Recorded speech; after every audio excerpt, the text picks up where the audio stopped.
Isang araw lang naman ang nakakalipas mula nang lumabas ang balitang nag-request ng trade si James Harden sa Los Angeles Clippers.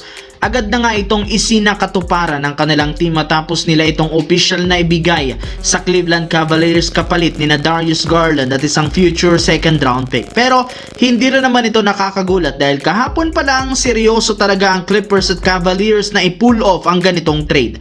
Pareho rin naman silang magbe-benefit dahil sa parte ng Cavaliers magkakaroon sila ng bagong superstar na makakatulong ni Donovan Mitchell, habang pagdating sa Clippers makakakuha sila ng isang batang player na reliable sa playmaking at scoring na aalalay kay Kawhi Leonard. Magagamit rin naman nila si Garland para sa future ng kanilang prangkisa since 26 years old pa lamang nga ito, papasok pa lang siya sa prime years. Kaya it's a win-win situation para sa ginawa ng Los Angeles Clippers at Cleveland Cavaliers ngayong araw ang kanilang trade kay Harden at Darius Garland. Naging easy win nga ang laro ng Los Angeles Lakers at Brooklyn Nets 125-109 na pinangunahan ni na LeBron James na nagtala ng 25 points at si Luka Doncic na merong 24 points, habang ang kababalik pa lang sa lineup na si Austin Reeves nakapagtala agad ng 15 points off the bench na isang magandang senyales para sa team.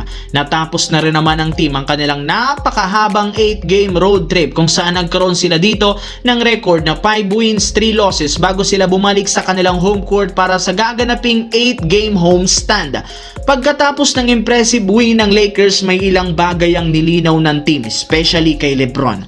Ayon sa naging pahayag nito sa post-game interview, wala nga siyang balak mag-request ng trade sa Lakers. Wala rin naman siyang problema sa kasalukuyang lineup dahil patuloy pa rin naman itong nag-i-improve, sadyang kailangan lamang nilang maibalik sa dati ang laro ni Austin Reeves para maayos silang makapag-compete ngayong season. Kung inyong ang mapapansin, kailangan o kailanman hindi siya nag-request si LeBron James sa kahit anong team at hindi niya ito gagawin sa Los Angeles Lakers. Sa kabilang banda, tinodo na nga talaga ng mga teams ang paggawa ng malalaking trade at isa sa mga gumawa nito ang Memphis Grizzlies na nakapag-pull off ng blockbuster trade kung saan i-trade nila sa Utah Jazz ang key player na si Jaren Jackson Jr.